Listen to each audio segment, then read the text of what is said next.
Baltimore, and U.S. Open going on in the beginning of the month. If you like golf, or you're into that sort of thing, but obviously college football and the NFL come rolling in, taking over the weekends, taking over the nights, and if you're still on the baseball trail. But on Saturday morning, I put the Terps in Towson on, and I was going to go down to the game, but some complications arose, and I said, well, I'm going to sit on the couch and watch a game, and I click around, I put it on, and there is that familiar voice that I love so much, and I spent so many winter nights as not enough spring nights with this guy, though I might point out. We welcome Joe Beninati back on. He is Joe BPXP out on Twitter. And, of course, you know him as the voice of the Capitals. And my wife and I were a little shocked that you were the voice of the Terps for one afternoon. And I know you do some Big Ten work, but a pleasure to have you back on. And I figured we'd mix it up here with a little Terps and a little Caps preview from you, Joe B. Nestor, I am more than ready to do some double duty with you on this interview. But, yeah, I've been treated very well by Big Ten Network.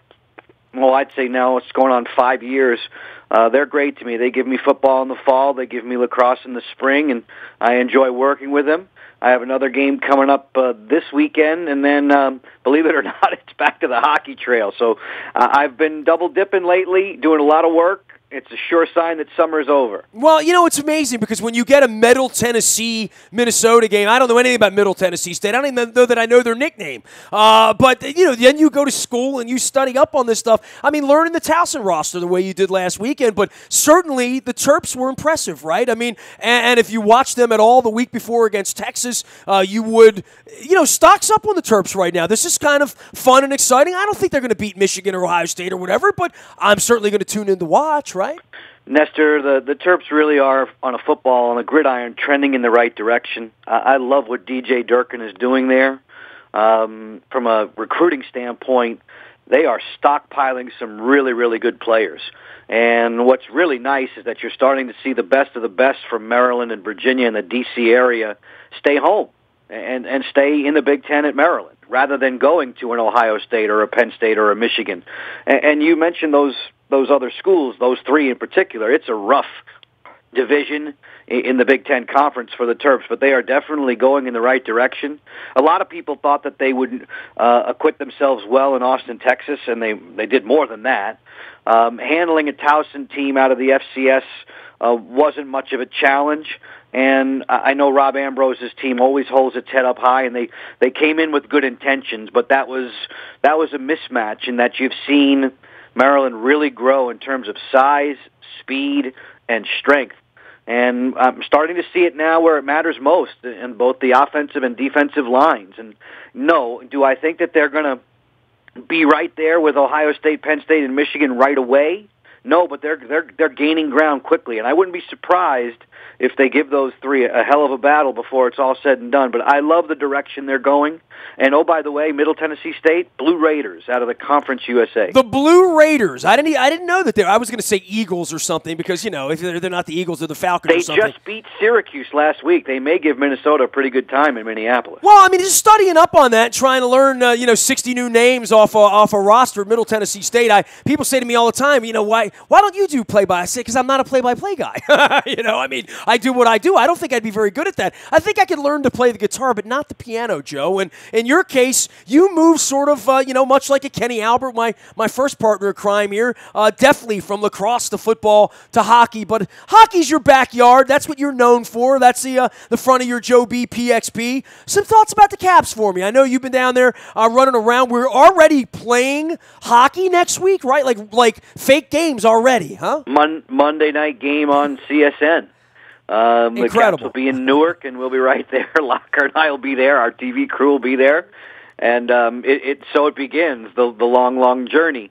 This team is, again, I think it's going to be very, very good still, Nestor, because there are a lot of pieces in place on the roster that are the envy of many teams around the league. I know, considering what they've lost with respect to Marcus Johansson and Justin Williams and Nate Schmidt and Carl Alsner, etc., they're not necessarily going to be, I think, the hands-down President's Trophy winner the way they've been the last 2 years. The last 2 years in the NHL, regular season, no team anywhere close to the Washington Capitals. They're not going to be that good this year. I don't think so. But I don't think they're going to fall off the cliff. There are some people who think they're going to take a giant step back. I'll go with a step back, but not a giant step back, and certainly not a step back off of the cliff. I expect them to contend in the Metro Division. I expect them to be there in the race for the top 8 spots in the Eastern Conference. I don't foresee them falling out of a playoff position. They're too talented still. There are too many high-caliber, high-quality people in good places there, and I fully expect Barry Trotz to get the most out of them again this season. And that's the key, is will they allow themselves to be great? Will there be a mental hangover, anguish from not being able to get past Pittsburgh the last 2 seasons when I think we could have made the argument they should have last spring, and I could make the argument they could have beaten the Stanley Cup champions twice, but they didn't. And will you boo-hoo about that? Will you be down in the dumps? Will you pout about that? Will you let that affect your play this season? These guys are professional. I don't expect that to happen. I fully expect them to be right there in the race in the Metro. Well, that being said, Ovechkin is the big story in the middle of all of this, and physically looks different. There have always been questions about his motivation, his party life, injuries. He had a lot of money at a very early age, and then how important is winning? How important is winning for his country versus winning for the Capitals? And he will be that guy because, much like here, hey, I'm in Baltimore, Joe. Joe Flacco gets beaten up, unless he wins. That's just kind of the way it works. But he has done some things here over the last couple of months to sort of reinvest himself from all accounts, and he physically looks like a different guy out there right now. He looks good. I saw him yesterday, and my biggest concern was his skating legs. At the end of the Pittsburgh series, there was an injury to his legs, the hamstring, that was... it was gruesome, and he probably shouldn't have even been playing on it, but he did. He showed no ill effects yesterday. With respect to what you're referring to, he's first of all, I thought it was great that he returned back to the D.C. area to work out with his teammates earlier than I can remember. And when he did, he was noticeably lighter. I'm not going to question his physical fitness. Alex, at 235 pounds, has always been physically fit. He's lighter, and that I think was by design. I think it was suggested to him during the off season, as soon as the campaign ended last year, that Alex, you're going to be 32, and there are a lot of miles on those tires, and you've played the game extremely hard. Give yourself a little bit of a break. The game has become all about speed, quickness, and not necessarily as much run over you as run past you. And let's see if you can come in lighter so that you can regain some of that skating burst. He looks great. He looks good. He's made some moves yesterday in an informal practice that were, I thought, really stood out to me as, boy, that reminds me of someone. I fully expect Alex to take this season by the throat, and I am expecting another 40-plus goals from him. I don't think that by any stretch his goal-scoring days are numbered. No, I think he's going to do great. And more than anything, I think it's a great sign to his teammates, back early, back fit, lighter, listen to the coaches, heeded their advice, heeded the strength coach's advice. Let's see how it plays out. It's heavy, isn't it, Joe? I mean, when you lose the way they have, it's heavy for me as a fan. It's heavy for you as a vested broadcaster and, Locker, everybody around the team. And I think it's heavy for Trotz and heavy for Ted as well, because the outcomes the last couple of years have just... it's almost hard to accept 30, 35 years into watching this as a Caps fan. It's been rough. It has been extremely tough because we all want it so badly for all the people that you just mentioned. And first and foremost, the fans. I would love to see the Washington, D.C. area, the Baltimore, Washington area, this whole corridor, this whole Mid-Atlantic region that likes and loves the Caps and has done so passionately for so long. I want to see them all celebrate. I want to see ownership celebrate. I want to see these great players who, one of the cool things about my job is I get to see these guys grow up. I've known Alex Ovechkin and Nicholas Backstrom since they were teenagers, and now they are mature young men with families, and they have meant so much to the organization. They want desperately to win, and I know they're crushed when they don't. And everything that had been done in the last few years, leading up to the last two in particular, was done, I thought, in perfect lockstep with being a championship team. They looked so good during the regular season. Other teams, other scouts, other coaches, other broadcasters were telling me Washington's the best team and it's not close. But they couldn't deliver it. They didn't deliver it in the spring. They didn't get past that one darn black and gold team from Western PA. And that still is a nemesis, and that must be overcome one of these days. But to me, they've done everything right, and they didn't get over the hump. And I'm just concerned more than anything about their mental wherewithal. They have to get that out of their minds and let themselves play to their full and best abilities, especially when they run into that crew from Pittsburgh. Joe, tell me about some of the young players, because obviously Johansson's not coming back at this point, and we haven't said T.J. Oshie, and I want to throw that in there too, because that was an off-season acquisition or retention that I think a lot of fans thought he would not be back. Much more so, I think we all sort of knew Justin Williams wasn't coming back. Johansson was a different story. I think that was a little bit of a shocker, but you realize you couldn't keep everybody. I'm okay with keeping Oshie. I'm also okay with let's see what some of these young guys are going to be able to do. Coming up. This is the reason we play hockey in Hershey, right? Definitely. And, you're going to hear a lot of names in camp. And I think another reason I'm excited to see how things unfold, there's more competition in this training camp than there has been in a number of years. I mean, if you go back the last 2 or 3 years in particular, you and I could have put the Caps lineup on paper and handed it to Barry Trotz, and it was a given. And he would have agreed with us. This year, not so much. There's some room. There's some wiggle room. There's competition. There's going to be some battles, both up front and on the back line.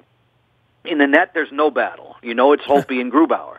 But defensively, considering what you've lost with Shattenkirk going to free agency, with Alzner leaving for Montreal, there's room there. And will you see a Madison Bowie jump into that spot? Will you see a Christian Juice jump into that spot? Aaron Ness? Those are names that you're going to be hearing. Those are names that are familiar to the organization from Hershey Bears American Hockey League action. All of a sudden, I see Yuri Jokipaka signing to a professional tryout arrangement, and that, if it leads to a contract, Jokipaka is a player who has 4 years vested in the NHL, both in Dallas, and I believe he finished up the year last year in either Ottawa or Calgary or both. But Yuri's another player who may jump right into that group. So those are names that you're going to be hearing along with the Orloffs and Niskanens and Carlson and Orpiks. Those guys are locks, but there's room defensively for young kids. And Juice is an outstanding puck mover, a great playmaker on defense. He's not a very big man, but he's cagey. He doesn't get hit. The question is, can he hold and can he pin an NHL power forward at his size, mainly maybe about 175 pounds? Bowie looks the part. Bowie's about 6'2", 220, strong, but will he be consistent? Will he be mature enough to handle that role? Ness is a smaller guy, but who skates beautifully. He reminds me of a Taylor Chorney in the way he skates, and Taylor's in that group. Whether or not he can break into the backline starting six, there's plenty there. I guess from a prospect standpoint, Nestor, the Caps are fine on defense because Connor Hobbs is a name you're going to hear. Lucas Johansson is a name you're going to hear. Tyler Lewington, Jonas Siegenthaler. I think we're fine with defensive prospects moving forward. Not a problem at all. The issue becomes who's going to take the rung at the offensive spots that you missed.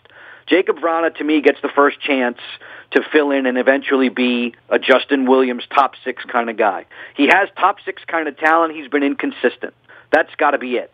Vrana has a wonderful shot, a great release. By all measures, I think he's a top six talent.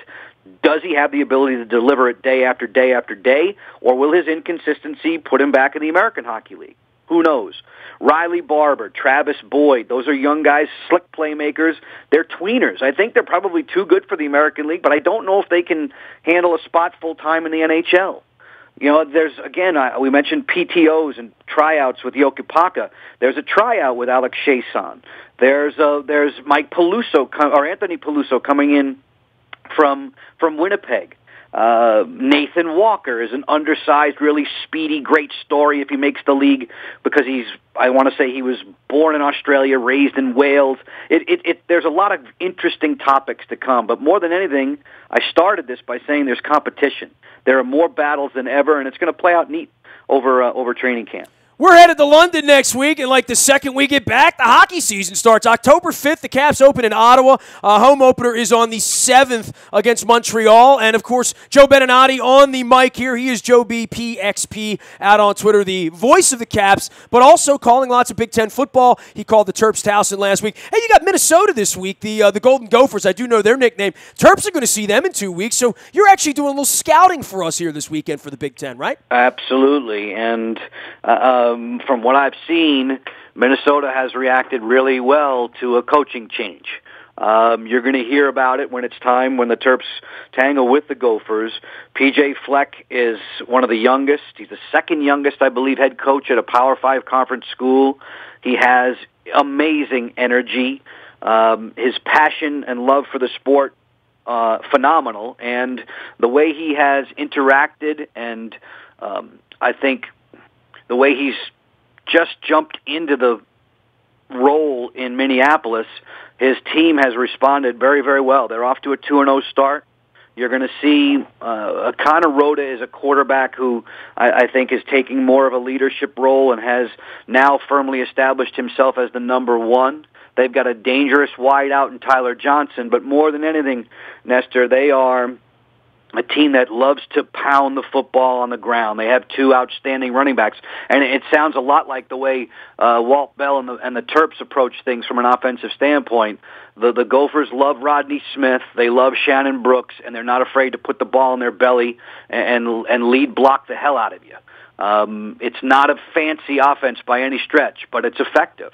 And they wear you down. That offensive line keeps getting better and better. And on the other side of the ball, playmakers. They've got a lot of playmakers, hitters in the linebacking core, and a secondary group that'll take your lunch away. You know, it's going to be a nice matchup. When Minnesota matches up with Maryland, that's a good one right off the jump. That's on the 30th. That actually happens before the Cap season starts. The Terps off this week at hosting UCF next week, and then on the 30th when we get back from London, the Terps will be in Minnesota. Joe B will be in Minnesota, calling Minnesota Mid-Tennessee State for the Big Ten Network, and of course, he will be on CSN Mid-Atlantic and doing all the Caps duty beginning on Monday night. Drop the puck, Joe Beninati. I'm ready for some hockey. I'm going to put my Courage hat on next week, all right? You and me both, Nestor. Thanks very much for having me. Always a pleasure to be visiting with my man, Joe Beninati, one of my favorite play-by-play voices, and along with the Caps and Craig Laughlin will get those guys together. And, of course, Ed Frankovic will be covering the Caps for us for, I think it's like our 10th or 11th year of full Caps coverage around here at WNST.net. I'm excited about that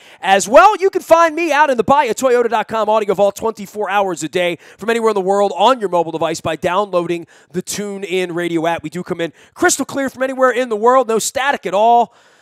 Little nod to the late, great Walter Becker there. And, of course, our morning newspaper delivers to your email inbox. It's 7 a.m. That's digital, and that's all brought to you by Planet Fitness and PlanetFitness.com, where it's quarter to join, 25th year there, and $10 a month. PlanetFitness.com and PlanetOfTriumphs.com. You will learn more. Our text service is our best service. It brings you the breaking news, never spam, always significant information, including some injury updates for the Ravens this week. That's all available to you at the website, free of charge, and all brought to you by Coons Ford of Security Boulevard. All you have to do is sign up. Dennis is going to be here on Thursday driving you home, getting you ready for the weekend. And what a weekend it shall be. The Ravens hosting the Browns with renewed optimism. Orioles season going into the crapper. The Terps are off. The Caps are back on the ice. And we're headed to London next week. We will be at the Fox at XL, a sports pub with some delicious fish and chips and some mushy peas. Always get the mushy peas. We're a couple blocks away from the Emirates Air cable car. We are going to be taking the Emirates Air cable car across the River Thames on Saturday at 3 o'clock to the O2 Arena. We hope to meet up, have a few pints and some delicious lunch at the Fox at XL from 11 until 3. Free party, easy, off the tube, stop by. All the details up at WNST.net. That is next Saturday, the 23rd. We are headed to London next week. We're excited about that. I am Nestor. We are WNST.net, AM 1570, and WNST Towson, Baltimore, and we never stop talking Baltimore sports.